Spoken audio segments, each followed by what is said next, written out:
Hey everybody, Rito here, and I'm going to talk to you about loyalty. I'm not going to make this complicated because loyalty is incredibly simple. The problem is they hide half of the equation from you. Loyalty is determined by two gauges, fear and spoil. The game uses these two gauges in a very simple formula. Spoil plus fear divided by 2 equals loyalty. Spoil is the obvious half. You do nice things for your monster and their spoil goes up. Fear is the half you probably didn't know existed. Discipline is also required to make your monster loyal. While the game doesn't do a really good job of telling you that the fear gauge exists, what it does show you is how big of a difference between those two gauges there is and which one is currently bigger. Where does it do this? Well, right here. That's what this means. I know, it blew my mind too when I found out. If it's doting or soft, your spoil is higher than your fear.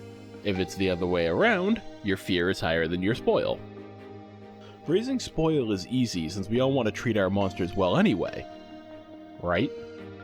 So I'll focus this guide more on raising the fear part of the equation. You can raise your monster's fear in a variety of ways, the obvious way being scolding them for failing or cheating on a drill.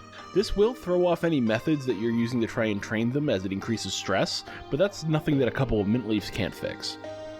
Also, if you're going to take this approach, I recommend doing it while they are very young. Not only will they be more likely to fail or cheat at this point in their life, but if you lose a couple of weeks of lifespan doing it, it's not that big of a loss since gains are low during childhood.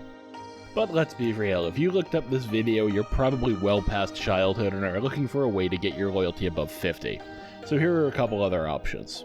Some foods like cup jelly or tablets will raise both fear and spoil as long as your monster doesn't dislike them.